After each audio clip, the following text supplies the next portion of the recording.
Ethan Grimshaw had always believed that wars were, in essence, the lifeblood of his profession. From the moment he had learned to fire a pulse rifle at the tender age of 14, his life had been marked by smoke, thunder, and the acrid tang of spent energy cartridges. He was a child of conflict, molded by chaos, thriving where others cowered. His entire adult life was spent barreling through star systems under one uniform or another, bearing the insignia of whichever patron had enough credits to buy his loyalty. Yet over the long years, something had changed within him. He had grown weary of the never-ending battles, of the cosmic chessboard upon which human and alien lives were mere pawns. His final assignment, he promised himself, would be on the fringe world of Callistus, a scorched desert planet bathed in the light of a dying sun. Nothing about Callistus was appealing. It was a hotbed of illicit trade, warring tribal factions, and roving pirates.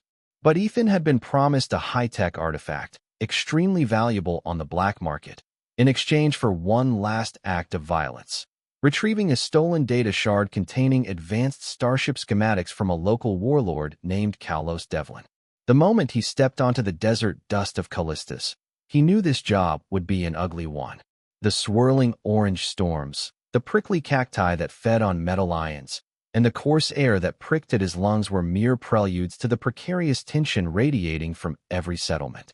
He had come to an agreement with a shady antiquities dealer in Calvar, a walled city half buried under the scorching dunes. The streets of Calvar thronged with refugees, criminals, and mercenaries, every inhabitant perpetually armed, everyone suspicious of everyone else.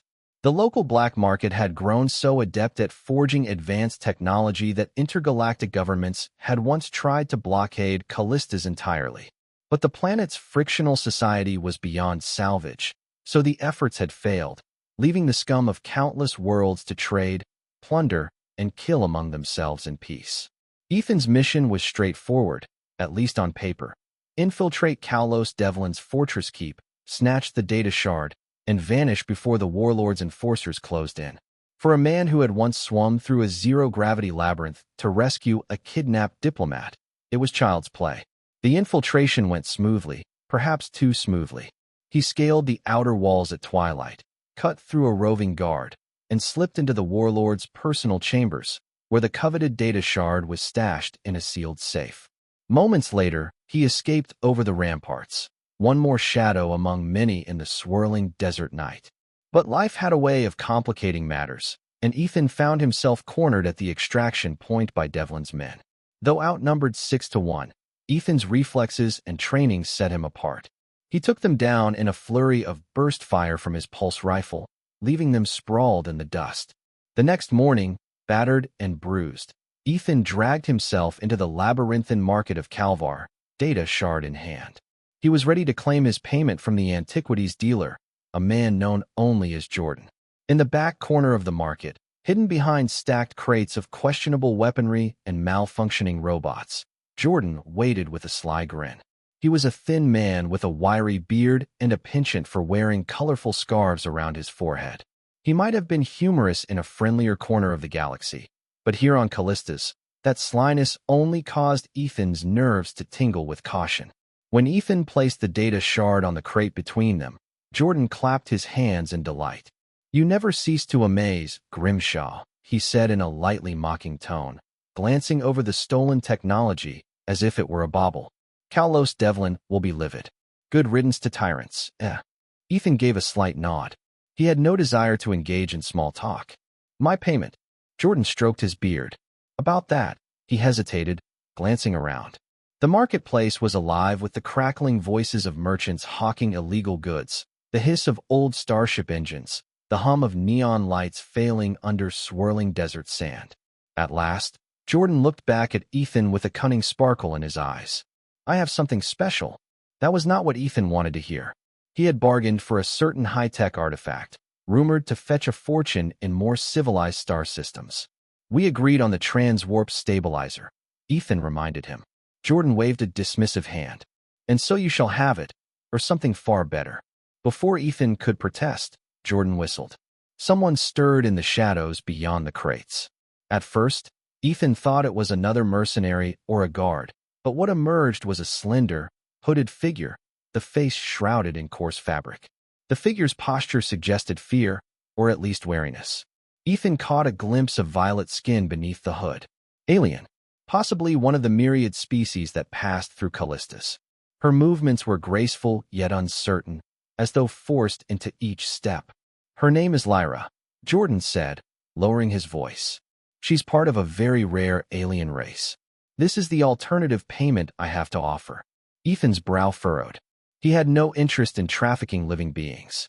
His entire mercenary career might have been morally ambiguous, but he had never stooped to the slave trade.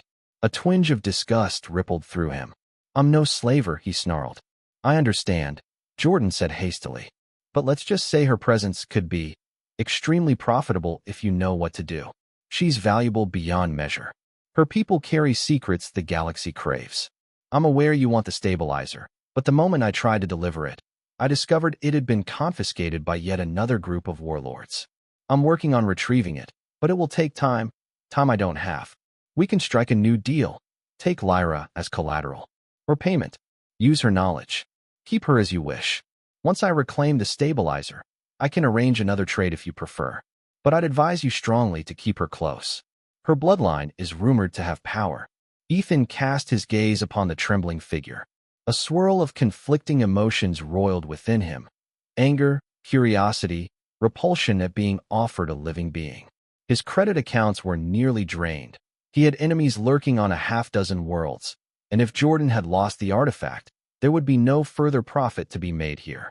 Perhaps, Ethan reasoned, he could free the alien somewhere else. But if Jordan believed she was of high value, it was likely there were others out there who believed the same, and they would hunt her, possibly hunt him as well. He glared at Jordan, then at Lyra. Her silver eyes peeked out from beneath the hood, meeting his in a flash of what looked more like defiance than fear. I'm not doing this lightly, Ethan said, voice grim. But I'll take her out of your hands, if only to keep her safe. Then, in a lower tone, he added, if this is a trick, Jordan, you'd best not cross my path again. Relief washed over the dealer's face. It's no trick. She won't be any burden to you. And trust me, she's more valuable than you can fathom. Jordan winked, handing over a battered piece of parchment. These are her shackles control codes. She has a subdermal chip that prevents her from fleeing. Keep that on you at all times, or you might lose her. With that, the transaction was complete. Ethan departed the marketplace, his anger burning. He strode across the dusty thoroughfare, glancing back at Lyra, who maintained a careful distance behind him. He despised feeling complicit in the slave trade, yet he could sense there was more to her story than Jordan had let on. Something in her gaze, in her proud posture, told him she was no mere captive, but that very notion made her presence even more dangerous. The swirling sands of Callistus parted as Ethan led the way toward the starport. He could see his battered transport vessel, the Wayward Sun, resting on a far pad. For a fleeting moment, he entertained the possibility of leaving Lyra behind. But then he remembered the fear in her eyes. No, not fear, more like controlled apprehension, and the defiance that flared behind it.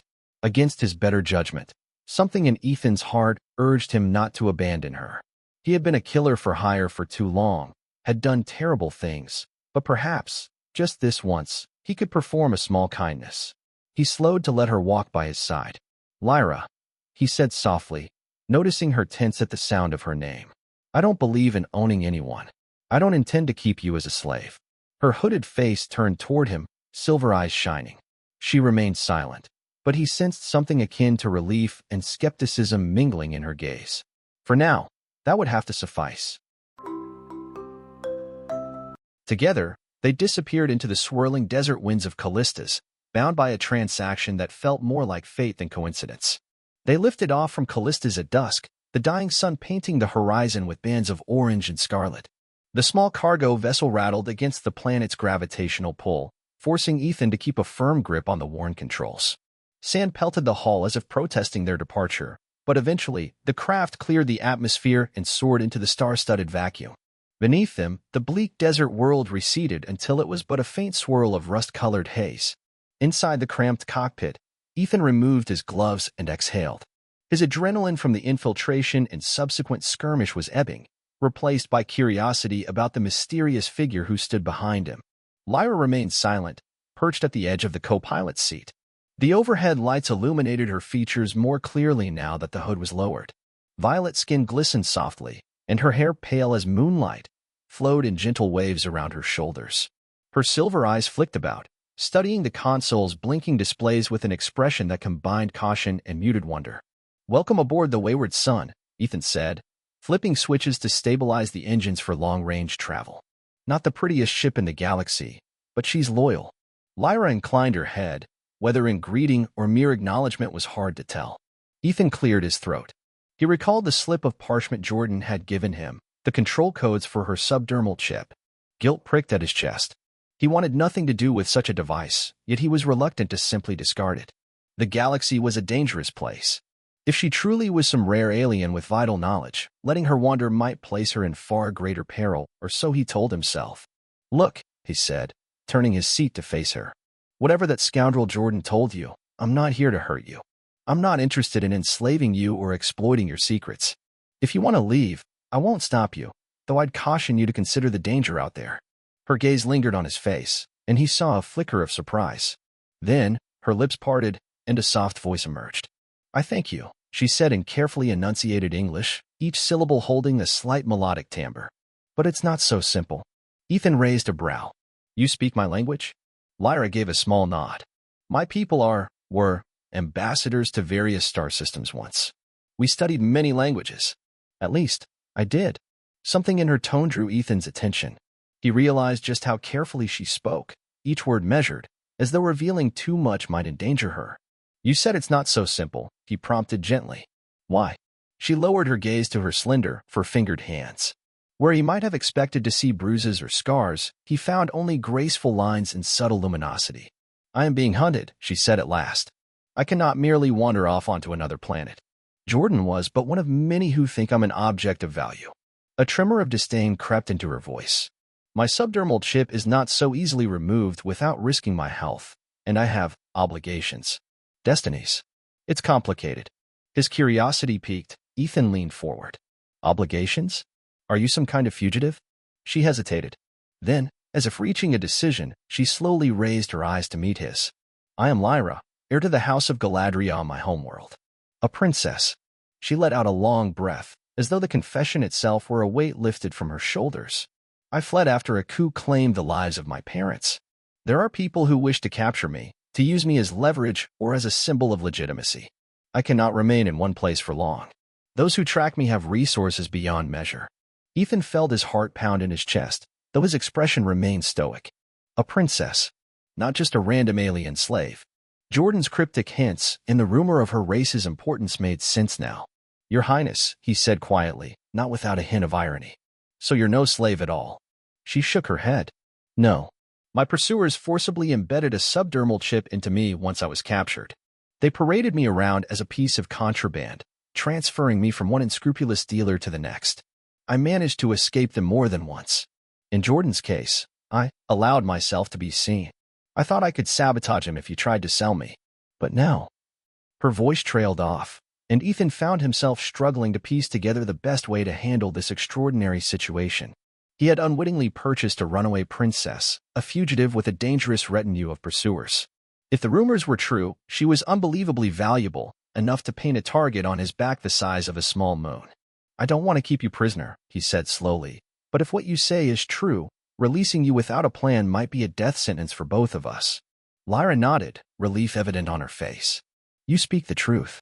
I cannot return home. I cannot remain with these slavers.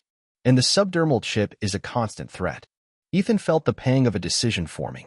Despite everything, his jaded outlook on life, his mercenary background, he could not abandon her to a cruel fate.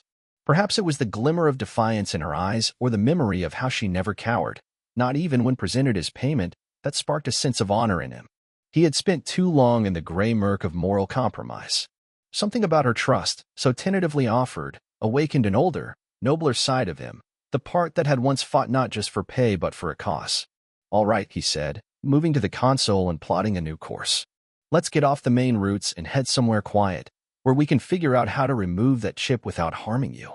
Then we can plan our next move." Lyra looked both hopeful and wary. You have my gratitude. Ethan gave a curt nod. I'm not doing this just for your sake. Those men you say are after you. I want to stay alive as badly as you do. She offered a faint, understanding smile. Understood. But if it offers you any comfort, I possess knowledge that might be of great value. My parents did not trust many, but they trained me well in the ancient lore of our kingdom. They believed that in the right hands, such secrets could help unify scattered star systems, or at least prevent them from plunging into war. Ethan's mind whirled. He had no illusions that traveling with a runaway princess from a presumably powerful house would be anything but perilous. Yet something told him they had already crossed an invisible threshold. Let's hope we never need that knowledge, he said softly. Before Lyra could respond, a shrill alarm emanated from the control panel. Ethan's eyes snapped to the sensor readout. 2 starships were approaching from behind, closing fast. The silhouettes suggested small, agile fighters, definitely not friendly merchant vessels. Lyra tensed. They found us already? Ethan cursed under his breath. Buckle in, princess. We're about to see if the wayward sun can outrun them. He thrummed his fingers over the console, diverting power to the engines. The cargo ship groaned in protest, but its sublight thrusters ignited at full capacity, propelling them forward into open space. A moment later, the comm crackled. A harsh voice demanded they surrender the alien female aboard. Ethan glowered. So, the chase had begun. He spared Lyra a glance. Her face was set in determination.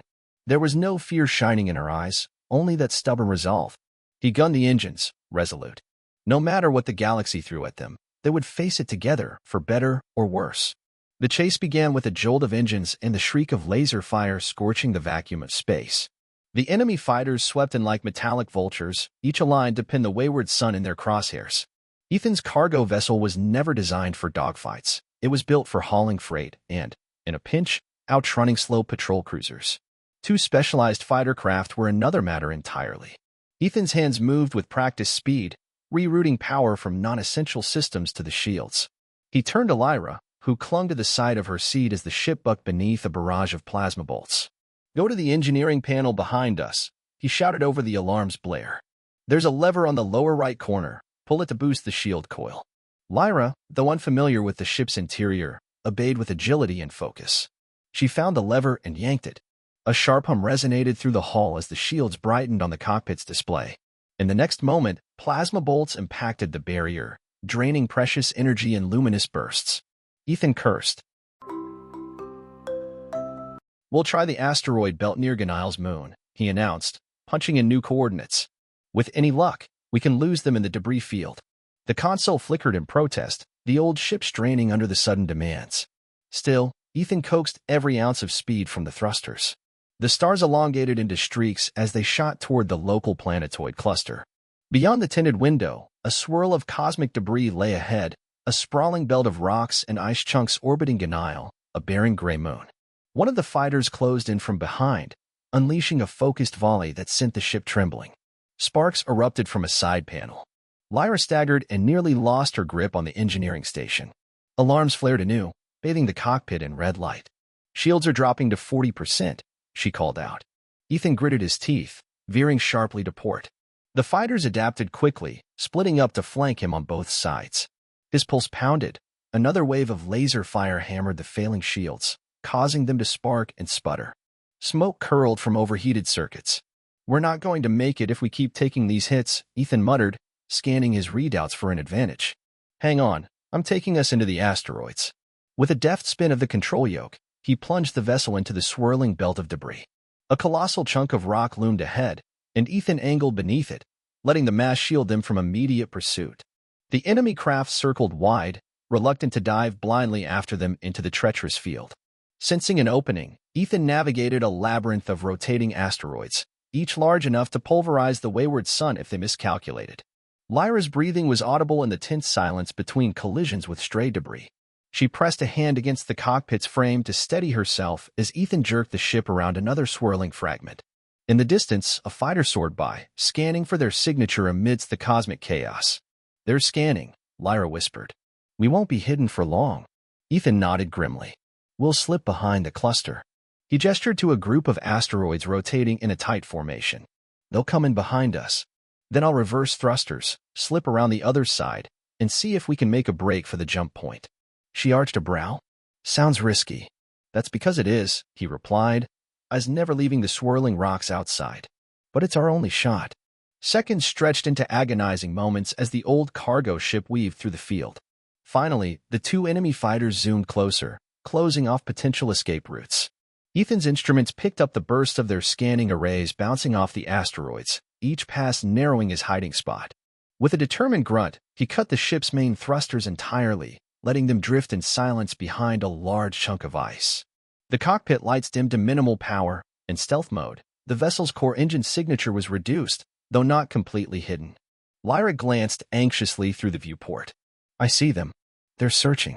One is 2 degrees starboard, the other above. Good, Ethan breathed, flipping a switch that readied the reverse thrusters. Let them come just a bit closer. A swirl of passing stardust illuminated the fighters' silhouettes as they edged around the asteroid. Ethan seized the moment, firing the reverse thrusters at full capacity. The cargo ship lurched backward. One fighter soared overhead, missing them by meters.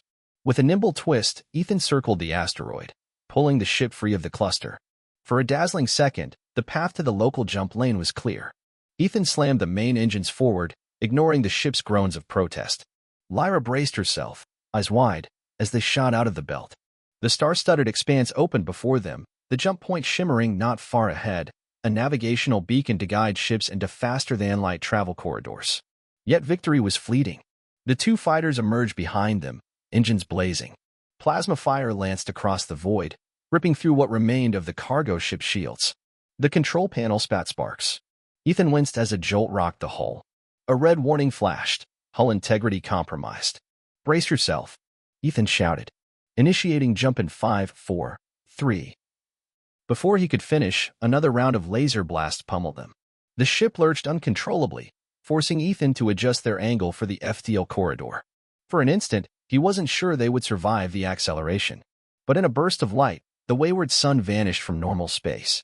Moments later, they emerged in an uncharted region. Colors whirled across the cockpit glass, residual energy from the jump swirling around them. The console beeped feebly, displaying new coordinates in an unknown sector. Alarms still blared as the battered cargo ship drifted, venting precious atmosphere from multiple gashes in its hull. Lyra's eyes darted to Ethan. Where are we? He grimaced, tapping the flickering display. Somewhere off the conventional routes. The jump was a partial miscalculation, but it was that or be blown to bits. Let me see if we can find a safe place to land, run repairs. He angled the ship toward a faint reading on the sensors, an uninhabited planet with a tolerable atmosphere. With only partial thruster control, it was a shaky flight. By the time they neared orbit, the hull was groaning, cracks spiderwebbing across the 4 windows. A meltdown in the engine room was seconds away. Hold tight, Ethan commanded, guiding the ship through a fiery entry into the planet's atmosphere. Lyra clung to her seat, sweat beading on her forehead. Flames licked the exterior, and the hull rattled violently under the strain of gravitational pull. For a breathless half-minute, it seemed certain they would crash uncontrollably. Then, with the skillful maneuvering of a veteran pilot, Ethan forced the craft to level out, albeit roughly, over a rocky landscape. They skidded across jagged terrain, the landing gear half extended. Metal scraped and shrieked in protest. Outside the viewport, swirling dust and debris made it nearly impossible to see. In a final cacophony of rending steel, the wayward sun slammed to a halt amid a plume of smoke and sparks. Silence fell, broken only by the sizzling of overheated machinery. Ethan pried himself from the pilot's seat, checking for injuries. A deep gash stung across his forearm, where a panel had exploded in the frantic descent. Blood stained his torn sleeve. He exhaled, relieved the wound wasn't fatal. Then he glanced to Lyra, who slowly lifted her head from the co-pilot's console. She seemed shaken but not severely injured. He offered her a hand, and she grasped it, her violet skin warm to the touch. For a moment, their eyes met, a silent acknowledgement of survival against the odds. We made it, she breathed, voice trembling with residual adrenaline. Yeah, Ethan said, forcing a half-smile. But we can't stay here. Those fighters will figure out the jump miscalculation, or they'll hire someone else to hunt us. Right now, we need to get the ship patched up enough to leave. And we need to figure out our next move. Lyra nodded slowly. I'm sorry to bring this trouble upon you. I never intended it. He cut her off. I'm in this now, princess. Let's just keep each other alive. As the dust cleared, they unsealed the hatch and stepped out onto an alien world, battered and bruised, yet bound by a curious sense of shared destiny.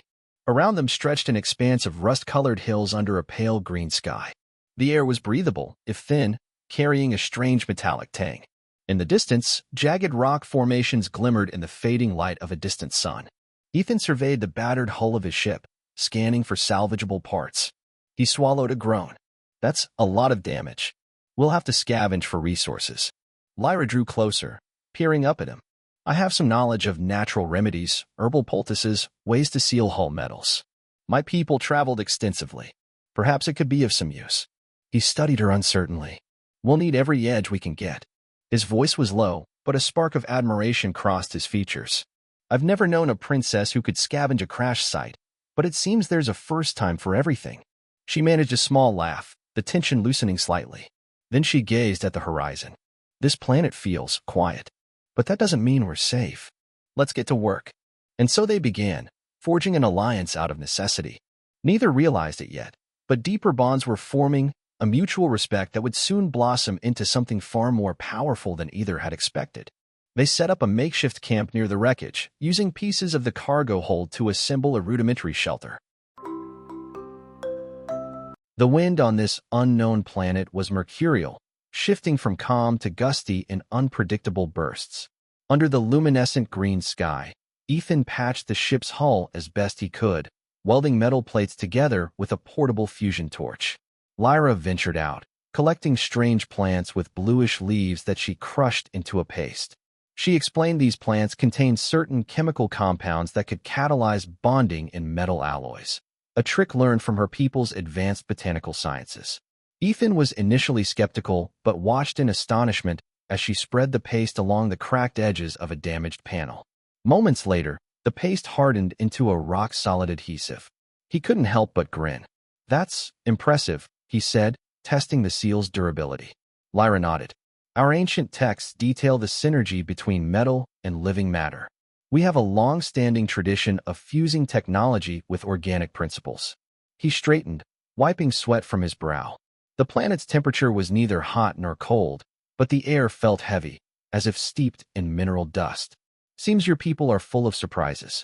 An unspoken question lingered on his lips. If her realm was so advanced, how did a coup succeed in toppling her royal family? Yet he held back. He sensed the memory was too raw. They worked side by side for hours, scrubbing away scorch marks, sealing gashes, and realigning bent thruster cones.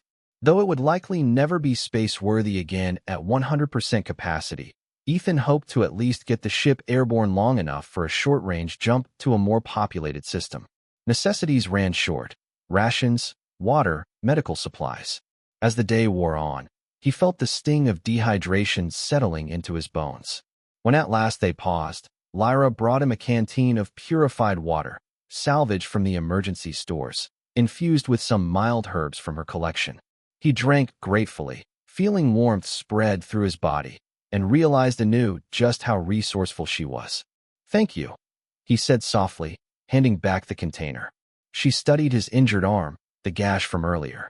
Though wrapped in a makeshift bandage, it had bled through. You're still hurt, she murmured. Let me see. Without waiting for protest, she unwrapped the dressing and frowned at the deep cut. Hold still. Ethan stiffened and used to such gentle concern. Lyra pressed 2 fingers against the wound, and he felt a tingle of cool energy. Light glimmered at the edge of his vision, perhaps his imagination, or maybe a subtle manifestation of her own physiological abilities. She whispered words in an alien tongue, a lilting language that sounded like wind through harp strings. When she finished, the pain eased slightly, and the bleeding slowed. She packed the wound with another herbal paste. It's not a complete healing, she said, securing a fresh bandage. But it should keep infection away and expedite your natural recovery. He flexed his fingers experimentally. Feels better already. A small, genuine smile touched his lips. I guess I owe you one. Lyra shook her head. We are in this together. Consider it a fair exchange for helping me escape those who would harm me. Ethan's smile faded, replaced by somber reflection. I'm no hero, he said at length, voice tight. I've done things I'm not proud of, all in the name of credits. People died by my hand. Some of them probably didn't deserve it. So let's not pretend I'm saving you out of goodness. Maybe I'm just trying to make amends. She studied him thoughtfully. In the flickering glow of the portable lantern, her silver eyes softened with empathy. Redemption is rarely a simple path, she replied quietly. But mercy shown to one can ripple out to many. He watched her for a moment, surprised by the conviction in her words. You sound like you believe that wholeheartedly. She looked away. It was my mother's belief. She said the true mark of a ruler is compassion, not power. Her voice faltered, and a distant pain flickered across her features. But compassion can be exploited by the ruthless. Ethan made no immediate reply, uncertain how to address her grief. Instead, he gently placed a hand on her shoulder. The contact startled her, but she did not pull away. I'm sorry about your family, he offered, words feeling inadequate. Thank you, she whispered, voice thick with unspoken sorrow. They lingered that way for a few heartbeats, two lonely souls in the vastness of an alien world. A hush settled around them, broken only by the soft whir of the auto-sentry device scanning for potential threats. Eventually, Ethan pulled away, clearing his throat. We should get some rest, he suggested. We'll need our strength tomorrow if we're going to fix the engines and figure out how to escape this backwater planet. Lyra nodded, her gaze drifting to the star-filled sky overhead, an unfamiliar tapestry of constellations. Yes, rest sounds wise. They retreated to the makeshift shelter, neither speaking further about the sorrow they carried, but both aware that a fragile, important connection was forming between them. Even as the wind whipped outside and the battered ship stood silent in the dark, a certain warmth took root between the battle-worn mercenary and the exiled princess. At dawn, or whatever approximation this planet had for morning, Ethan rose to check the sensor array. They needed to know if any starship signals were in the vicinity. The console crackled with static, barely functioning after the crash. He tapped a few keys, adjusting the frequency band. At last, a faint beep indicated a scrambled signal. His blood ran cold. Someone was out there, scanning the planet's surface. He rummaged for a battered headset and listened to the garbled transmissions. Though the language was an alien dialect, he recognized certain phrases, coordinates, search patterns. The kind used by bounty hunters. Damn it, he muttered. They're already onto us. Lyra, awakened by the commotion, approached cautiously. Her eyes narrowed at the faint crackle. They came quickly. Ethan nodded, removing the headset. Likely tracked our jump signature. We might have thrown them off temporarily by miscalculating the jump, but evidently not for long. The question is how many and how well armed. He powered up the external cameras, though half were offline. A grainy image flickered to life, revealing a small starship descending through the hazy green sky in the distance. It looked sleek, predatory, far more advanced than the battered cargo ship behind them. Ethan's jaw tightened. We're sitting ducks if they find us. Lyra considered their wreckage, her regal posture tensing with concern. We can't outrun them in our current state, and we have no means of fighting them if they land troops. Unless... Her voice trailed off. Ethan eyed her warily. Unless what? She brushed a strand of pale hair aside. We still have the subdermal chip controlling my movements, right? The code is in your possession. Those bounty hunters might be using a frequency to track that signal. If we could jam it or modify it somehow, perhaps we could lead them astray. Ethan tapped his chin, recalling the slip of parchment Jordan had given him. I'm no electronics whiz, but the chip likely sends out an encrypted ping. We'd need specialized equipment to scramble or alter it. Our gear here might not cut it. She nodded gravely. Then we must find another way. A pause, and her gaze wandered over the terrain. This planet might be uninhabited, but it could hold resources or natural formations that could help us hide. Ethan frowned. Maybe. The scanners show a cave network in those rock formations about 2 clicks east. We could move the essential components to the cave, set up a decoy at the crash site. That might buy us time to figure out how to fix the engines. Lyra's silver eyes brightened with resolve. Let's do it. They sprang into action. Working swiftly, they gathered provisions, energy cells, data drives, the portable fusion torch, med kits, water canisters, and whatever else seemed valuable or irreplaceable. Overhead, the enemy vessel's silhouette grew more distinct, gliding like a hawk searching for prey. Ethan rigged a makeshift sensor reflection device around the crashed hull, hoping to confuse scans into thinking they remained on board. It was a desperate ploy, but better than simply waiting to be captured. With supplies strapped to their backs, Ethan and Lyra trudged across the planet's uneven surface. The air was thin and cold now, a stark contrast to the moderate temperatures of the previous day. Small, jagged pebbles crunched underfoot, and dust devils danced across the barren plains, swirling up tinted clouds that shimmered with metallic flecks. As they approached the caves, Ethan's hand hovered near his sidearm, scanning the surroundings for any sign of pursuit.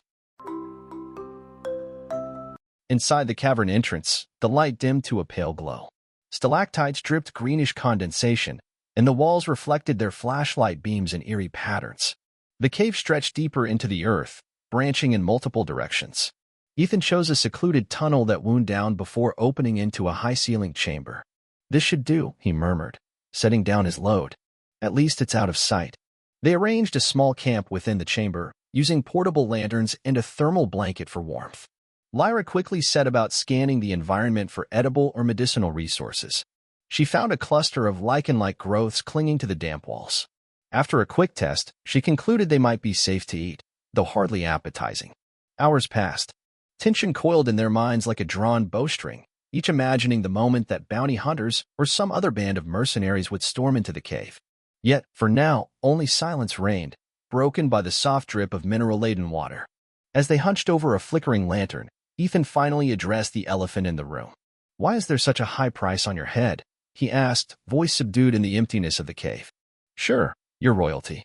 But star systems rise and fall all the time without attracting this much attention." Lyra took a moment to answer, fiddling with a tuft of luminescent moss that glowed faintly between her fingers. "When I said I possessed knowledge that could unify star systems, I was not speaking figuratively. My ancestors once safeguarded technology, an artifact of sorts. It was rumored to be left behind by an ancient cosmic civilization that existed millennia before humans or my kind." Ethan's eyes flicked up, interest piqued. "Ancient cosmic civilization? You mean the rumored precursors that many historians talk about?" She nodded. "They go by many names in different sectors. The artifact they left behind is said to be an infinity key, a device that can unlock inexhaustible energy from subspace folds. In the right hands, it could revolutionize life in the galaxy, ending resource scarcity, bridging the gap between star systems. In the wrong hands, her voice trembled slightly. It could grant unstoppable power, fueling war on an unimaginable scale. My family was entrusted with the Infinity Key's location, as we come from a lineage that once made treaties with those ancient beings. That knowledge is passed from generation to generation." Ethan inhaled sharply, connecting the dots. "So the coup that killed your parents, was it orchestrated by someone seeking the Infinity Key?" "Yes," she said, bitterness threading through her voice. "A faction within our court sought to overthrow my family and claim the key for themselves. But they didn't find it. My parents hid me away, ensuring the knowledge would survive. The usurpers need my compliance or my mind to uncover the key's secrets. Since they failed to retrieve me, they placed a bounty so enormous that every hunter from here to the Outer Rim is searching." Ethan pressed a hand to his forehead. "You're telling me that if we don't keep you safe, some tyrant might gain unstoppable power?" "That's precisely why I've stayed on the run," Lyra said softly. "In that sense, you didn't just rescue me from slavery. You helped keep the Infinity Key out of the wrong hands." He sat back, letting the gravity of her words sink in. For most of his life, he had fought in petty skirmishes, seldom worrying about the grand fate of the galaxy. Now, he realized that by chance or fate, he'd become a guardian of a secret that could reshape civilization. "How do we ensure it never falls to them?" he asked eventually, keeping his voice low as if the cave walls might be listening. She paused, folding her hands in her lap. "Find a safe haven first. Remove this chip. Then, we might attempt to contact allies, those who still remain loyal to my family's legacy. There's an old network of them spread across star systems, though we'd need a secure channel to reach them." Ethan sighed, raking a hand through his hair. "That's a tall order, especially while half the galaxy's bounty hunters are after us." A fragile determination sparked in her silver eyes. "Yes, but if we succeed, we might truly protect the Infinity Key forever. And perhaps, one day, use it to bring peace rather than conquest." Her words rekindled something in Ethan's chest, a glimmer of hope he had long abandoned. He offered a small nod. "All right, Princess. Let's start by getting off this planet." Outside, the wind whistled ominously across the cave entrance. But within, a hush fell as they prepared themselves for the trials ahead. Unbeknownst to both, destiny was weaving their lives together ever more tightly, forging a bond that would not only outlast the enemies pursuing them, but could quite possibly change the galaxy's fate. Late into the planet's lengthy day-night cycle, the bounty hunters arrived at the crash site. Ethan and Lyra watched from a hidden vantage point outside the cave. Through a pair of battered binoculars, Ethan saw silhouettes moving around the wayward sun. The decoy sensor reflection device appeared to be working. The hunters seemed convinced there was still life aboard the ship. They meticulously scanned the perimeter, weapons at the ready. A rumble of conversation drifted across the rocky terrain, distorted by gusts of wind. Ethan clenched his jaw, heart pounding. If any of them discovered footprints leading away from the crash or found an energy signature from their gear in the cave, it would end badly. Lyra crouched beside him, her violet skin blending into the dusky shadows. Her face was composed but tense. They have at least half a dozen men. Perhaps more aboard the ship. Likely, Ethan affirmed, scanning for a sign of the ship they arrived in. He spotted it perched on a nearby cliff, sleek, black, and well-armed. It was an ominous presence, sporting heavy cannons that would make short work of any attempt to escape on foot. "How do we get rid of them?" she whispered. Ethan exhaled, formulating a plan on the fly. "If we can make them think we're long gone, they may leave. Alternatively, we sabotage their ship so they can't follow us once we fix ours. But that's a big risk." Lyra pressed her lips together. "I can create a distraction. I've studied illusions. Technically, they're bioluminescent projections from my people's physiology. It's not magic, but it can fool the eye if used carefully." Ethan's eyebrows shot up. "You can do that?" She shrugged, a faint flush coloring her cheeks. "I've only done it a few times. It drains me. But if it can help us, I will." He considered her words, feeling a surge of cautious hope. "All right. If you can lure them away from their ship or keep them occupied, I'll sneak aboard and sabotage their engines. Then, we slip back here, fix ours, and take off as soon as possible." Lyra braced herself. "Let's try." They crept around the edge of the rocky outcrop, moving in a wide arc to approach the hunter's sleek vessel from behind. Every step required precision to avoid dislodging loose rocks that might give them away.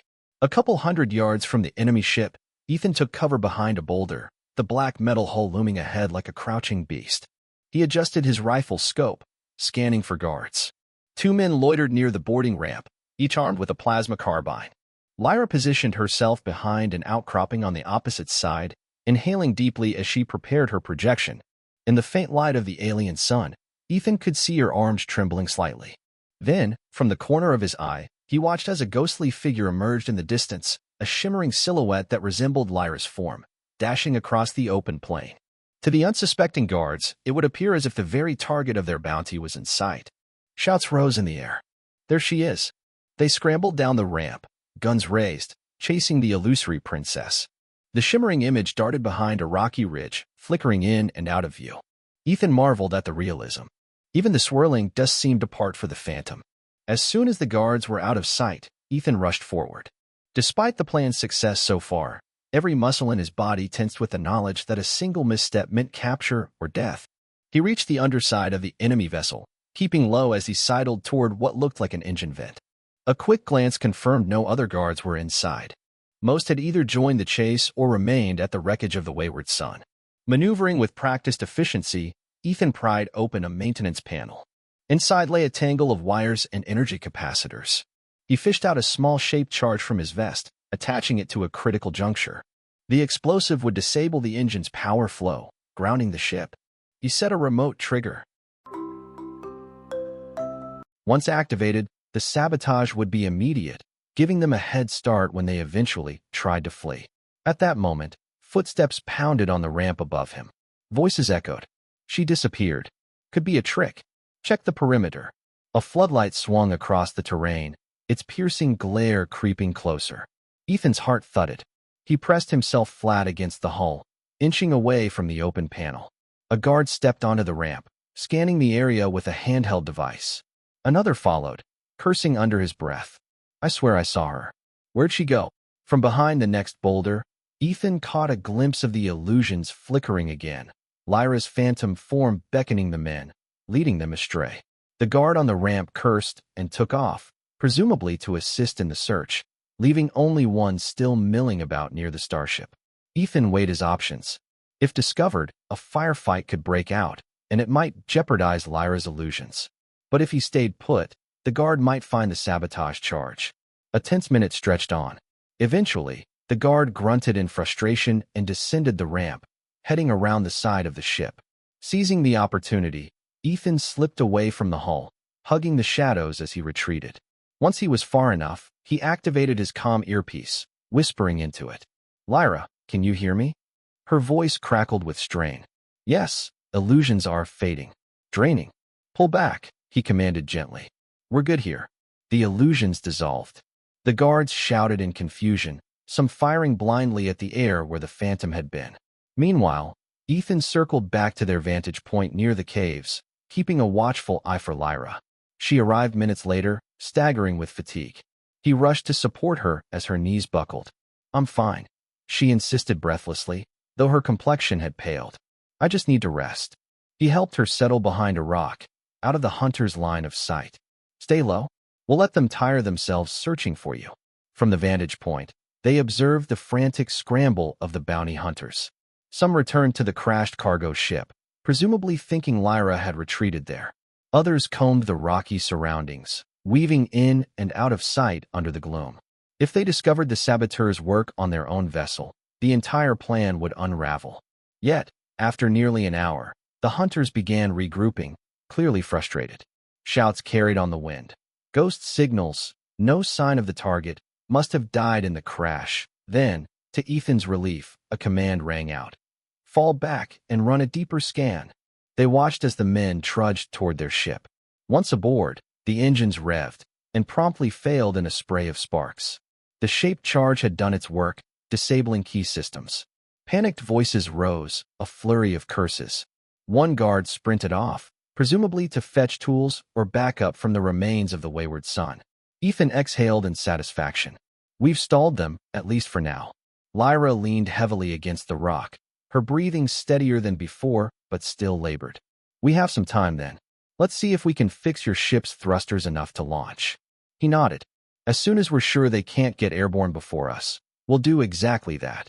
They retreated to the deeper recesses of the cave, quietly celebrating their minor victory. In the flickering lantern light, Ethan examined Lyra for lingering effects of her illusions, offering her water and a protein bar. She accepted, eyes brimming with silent gratitude. "Thank you," she whispered, voice rasping, "for trusting me." He regarded her with equal sincerity.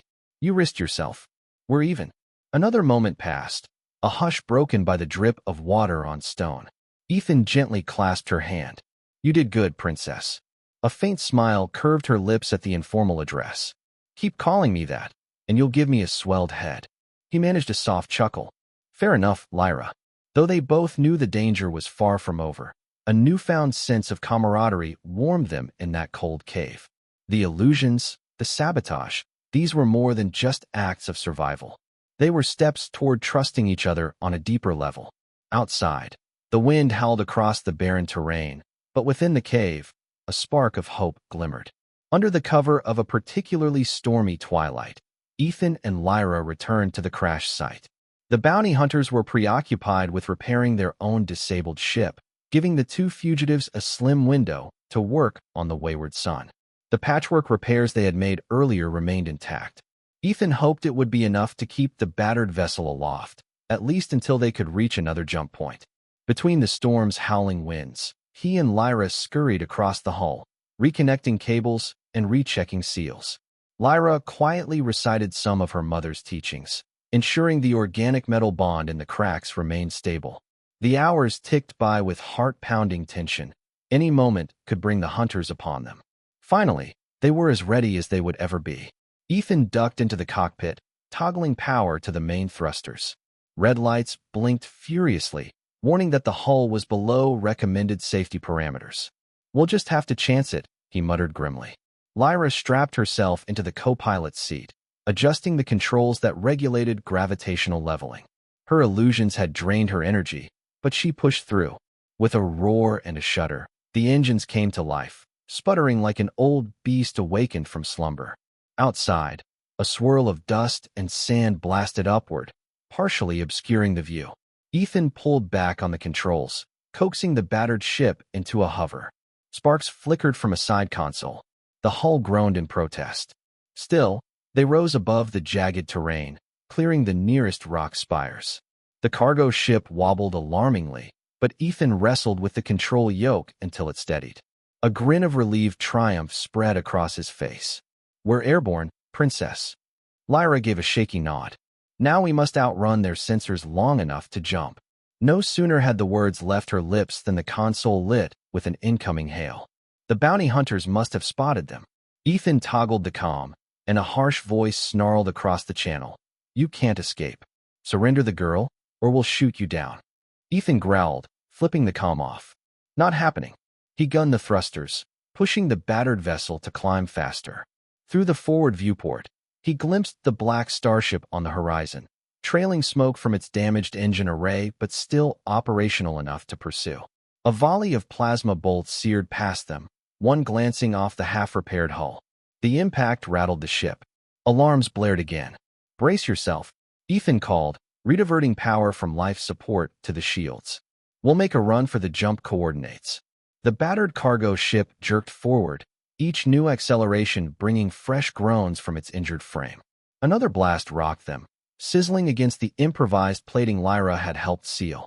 For a moment, Ethan feared the entire engine block would tear away, sending them plummeting back down. But the plating held. The bounty hunter's vessel, despite its sabotage, gave chase. Unable to fully accelerate, it still managed to pepper them with sporadic laser fire. "We're close to the jump coordinates," Lyra shouted over the alarms. "Just one more minute." Ethan clenched his teeth, eyes locked on the navigational readouts. One more minute felt like an eternity. Another plasma volley hammered the shields, dropping them to critical levels. The console sputtered with sparks. Flickers of fire danced around the co-pilot station. "Shields at 10%, Lyra cried, attempting to reroute auxiliary power. "We won't survive another direct hit." Ethan cursed under his breath. "Hang on." He twisted the controls to swerve erratically, making the battered ship a harder target. The next volley swept wide, missing them by a hair. Then, the jump beacon lit up on the display. Now, he smashed the jump drive activation. A roar flooded the cockpit as space bent around them. For an excruciating second, the battered hull struggled to remain coherent in the swirling energies of faster-than-light travel. Lights dimmed, but the ship did not tear itself apart. In a brilliant flash, they vanished from the planet's orbit, leaving the hunters howling in frustrated rage behind them. When they emerged from jump, Ethan and Lyra found themselves in the silent expanse of deep space. The immediate threat was gone, at least for the moment. Ethereal starlight glimmered through the cracked viewport. Ethan collapsed back in his seat, exhaling a long, trembling breath. His entire body felt drained. Lyra bowed her head, tears glistening in her silver eyes. "We made it," she whispered, half in disbelief. He reached over and gently squeezed her hand. "Yeah, we did." Gratitude, relief, and something deeper welled within him. It was as if a new dimension of their relationship had opened, forged in mortal danger and sealed by mutual faith. She brushed away a stray tear, smiling in exhaustion. "Thank you, Ethan. I wouldn't have survived without you." He laughed, though it came out ragged. "We're not out of the woods yet. The ship's in rough shape. We need repairs, supplies, maybe a place to hide while we figure out how to remove that subdermal chip. Not to mention the entire galaxy might be after us if word has spread." Lyra nodded, catching her breath. "I know a place. The planet Tyvora. My father once told me of a discreet contact there, a scientist, an ally of the Galadrian royal family. He might help us remove the chip and repair the ship quietly." Ethan raised a brow. "Tyvora? That's in the outer spiral. I've heard rumors it's under some blockade." "Not an official one," she said calmly. "Smugglers move in and out freely. If we're careful, we can slip through. But it's a long journey." He studied the NAV console, tapping in coordinates. "All right, Princess. Tyvora it is." A tentative excitement stirred in his chest, as if they were finally gaining the upper hand. It was a fragile hope, but hope nonetheless. As the cargo ship limped onward into the star-flecked void, Ethan glanced at Lyra once more. He recalled how, mere days ago, she had been nothing more than a piece of illicit payment. Now she was a partner, a confidant, maybe even something more. Though he hesitated to name the feelings that stirred within him, he could not deny their pull. Nor could he ignore the subtle changes he saw in her, how she leaned on him for support, how her guarded demeanor softened in his presence. In that hush of transit, while the battered engines hummed and the cosmos stretched out endlessly, Lyra turned to him. "Ethan," she said quietly, "back on Callistus, before Jordan gave me to you, I prayed to whatever cosmic forces might be listening that I would find someone who could help me, or at least who wouldn't exploit me. I never imagined it would be a human mercenary." He found himself smiling wryly. "Life's strange like that. I thought I was just doing one last job for some artifact. Then you fell into my hands."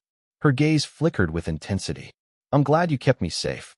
You have no obligation to continue doing so." He reached out, gently tucking a strand of pale hair behind her ear. "You're right. I don't. But I want to. You're more than a job." Her eyes glistened again. For a moment, she remained still, as though weighing the gravity of his words.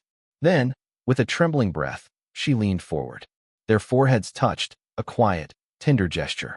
"Thank you," she whispered, voice caught between relief and 1,000 unsaid confessions. Under the starlight, with the hum of the ship carrying them ever onward, they let themselves find solace in each other's presence. The galaxy was a perilous place, but for that fleeting moment, they discovered a moment of peace, an unspoken promise that whatever fate awaited them, they would face it side by side. Tyvora's surface was a tapestry of sprawling marshlands, dense jungles, and hidden enclaves carved by centuries of clandestine activity. The planet's official governance was weak, overshadowed by multiple crime syndicates that jostled for control of its lucrative smuggling routes. Still, beneath the veneer of lawlessness, pockets of legitimate research communities thrived, funded by off-world investors and philanthropic patrons who found Tyvora's ecosystem a treasure trove of undiscovered flora. Ethan guided the patched cargo ship into a secluded clearing near a murky river delta. They had used false transponder codes purchased from a black market contact in orbit, ensuring their landing went unnoticed by local authorities, and, hopefully, by bounty hunters. As the ship settled onto muddy ground with a weary groan, Ethan powered down the engines, releasing a breath he hadn't realized he'd been holding. Lyra peered out the viewport. Mist clung to the canopy of alien trees that soared hundreds of feet overhead. Vibrant blossoms glowed with bioluminescence, casting an ethereal light in the dim gloom. "This place is so alive," she murmured, a touch of awe in her voice. "Watch your step," Ethan warned, grabbing a pulse pistol. "I've heard the wildlife here can be less than friendly." They descended the ramp into a humid, pungent world of moss-laden trunks and thick vines. Insects the size of a man's hand whirred past, some with iridescent wings. The ground squished underfoot, releasing foul-smelling pockets of swamp gas. Lyra wrinkled her nose but kept her composure. Following an old set of coordinates etched into Lyra's memory, they forged a path through the lush undergrowth, occasionally pausing to slash away thick vines with Ethan's combat knife. Hours later, they reached a ramshackle compound nestled against a craggy hillside, overrun by creeping vegetation. A makeshift fence surrounded it, festooned with solar panels and electronic scanning devices. "Are you sure this is the place?" Ethan asked, eyeing the dilapidated structures. Lyra stepped forward. "It must be. My father called him Dr. Mendalis, a genius researcher. He supposedly keeps to himself, doesn't trust authorities." Cautiously, they approached the gate. A battered holocom swiveled toward them, scanning.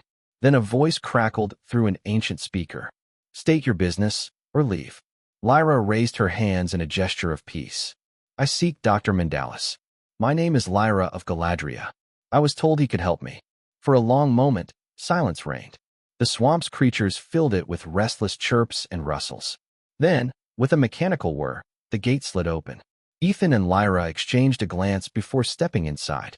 A wiry man with unkempt hair and goggles perched on his forehead emerged from a doorway. He wore a stained lab coat that had once been white, now a patchwork of rust and chemical spills. His eyes darted between Lyra and Ethan with suspicion. "Lyra of Galadria, you say?" He spoke with a clipped accent. "I heard rumors the royal family was gone." Lyra inclined her head formally. "My parents are dead. I escaped, carrying what knowledge remains of our lineage. I need help removing a subdermal chip. It was forcibly implanted." Mendalis approached, squinting at Lyra's violet skin. I see you bear the royal markings. He gestured to faint geometric patterns that shimmered along her forearms, markings so subtle Ethan had scarcely noticed them before. Very well. Come inside. I'll see what can be done. He shot Ethan a wary glance. But any treachery, and I'll feed you both to the swamp serpents. Fair enough, Ethan muttered, following cautiously. Inside, the compound was a tangle of makeshift labs. Test tubes and vials glowed with unknown substances, while blinking machinery produced ghostly reflections on metal walls. Mendalis led them to a cramped medical suite. A battered operating table stood in the center, surrounded by an array of scanners and monitors. Place your arm here, he instructed Lyra, tapping a sensor pad. She obeyed, and he initiated a full-body scan. The device hummed, projecting a holographic image of her skeletal and muscular structure. Suddenly, a bright red indicator pulsed at the base of her neck. There it is, Mendalis murmured. Crude design, but integrated dangerously. Removing it will be risky. If we don't do it carefully, it could release a failsafe and harm her nervous system. Ethan felt his stomach clench. Can you do it? Mendalis rubbed his chin. Yes, but I'll need specialized equipment and time. Meanwhile, you two should remain hidden. That chip could be emitting a signal. I'll do what I can to jam it temporarily, but if someone's in orbit scanning for her signature, they might pinpoint us. Lyra's expression was resolute. We must risk it. If we don't remove the chip, I'll never be free from their reach. Mendalis nodded brusquely. Give me a day to prepare. I'll have to calibrate the extraction device, and you'll need sedation. He waved a hand dismissively. Until then, rest. There's a small bunk room in the back. Don't wander. Some of my experiments are dangerous. Ethan and Lyra took the hint, retreating to the bunk room. It was Spartan, a single bed, a flickering lamp, and an old ventilation system that churned the humid air. They both sank onto the creaky mattress, exhaustion weighing them down. The damp heat and the tension of constant danger pressed on their minds. This is it, Lyra murmured, leaning back against the wall. Once the chip is gone, I can stop being a bargaining chip in every transaction. A flicker of bitterness laced her voice. Ethan reached out, brushing her cheek gently. Soon you'll be free. Then what? She closed her eyes. Then I must decide whether to reclaim my rightful place or remain hidden forever. To reveal myself is to risk war, but if I never do, the infinity key remains in limbo. My parents believed it should be used for good, not locked away. Yet in my hands, it's a target. Ethan considered the complexities, feeling a pang of empathy. That's a hell of a burden, he said quietly. But you won't be alone. I'll stand with you, if that's what you want. She opened her eyes, searching his face. Why? Why risk so much for me? He hesitated, heart pounding. The tiny room seemed to shrink around them.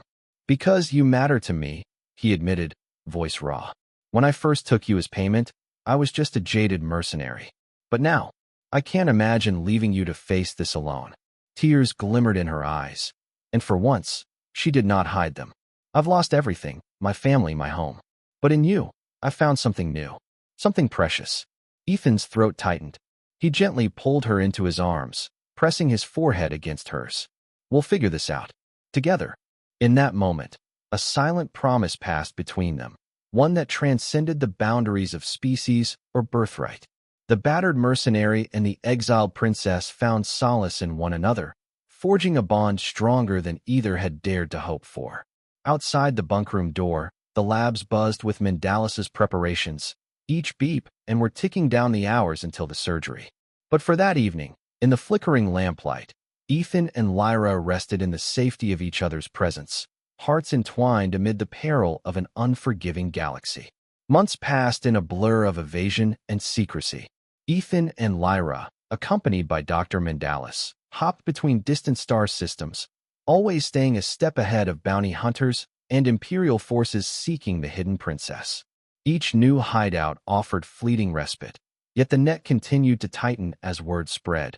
The last heir of Galadriel lived, and with her, the key to unthinkable power. Throughout their journey, the bond between Ethan and Lyra deepened. Long nights aboard the cargo ship were filled with whispered confessions, shared dreams, and a mutual longing for a future free of fear. Between them, love blossomed in the quiet corners of the galaxy's chaos. tender touches, soft laughter, and the comfort of knowing they were no longer alone. Eventually, Lyra revealed her growing concern. She was pregnant. The news shocked Ethan, but after the initial surge of astonishment, a profound sense of purpose blossomed in his heart. He had fought all his life for credits, for survival. Now, he fought for something infinitely more precious, a future for the family he never thought he'd have. Their flight led them to a remote sanctuary on Seraphon, a peaceful moon known for its lush forests and hidden valleys. There, among towering trees that whispered ancient lullabies, Lyra gave birth to a child, a daughter with violet skin and silver eyes, who bore the subtle human traits of her father. Dr. Mandalis assisted the delivery, ensuring mother and child stayed healthy in the moon's tranquil environment. Holding the newborn in his arms, Ethan felt tears burning his eyes. She was so small, so perfect, a testament to the unity of two worlds that many deemed irreconcilable. Lyra, pale and weary but radiant with maternal joy, watched him with a tearful smile. In that moment, all the wars, bounties, and uncertainties melted away, leaving only love. They named her Mira, meaning miracle, in the old Galadrian tongue. Yet even as they cherished their daughter's first cries, the weight of destiny pressed heavily on them. Lyra still carried knowledge of the Infinity Key, and their enemies were legion. With a fragile infant to protect, they could not afford complacency. Weeks later, while Lyra healed and cared for Mira, Ethan worked with Mandalis to devise a plan. "We must do more than hide," Ethan said quietly one evening, glancing at Mira asleep in Lyra's arms. "We have to end this pursuit once and for all." Lyra nodded, her gaze full of resolve. "We can't keep running. I have allies who still believe in the Galadrian legacy. If we can unite them and rally other star systems, we might negotiate a treaty that ensures the Infinity Key is never misused. But we'll need help." Mandalis frowned. "A bold move.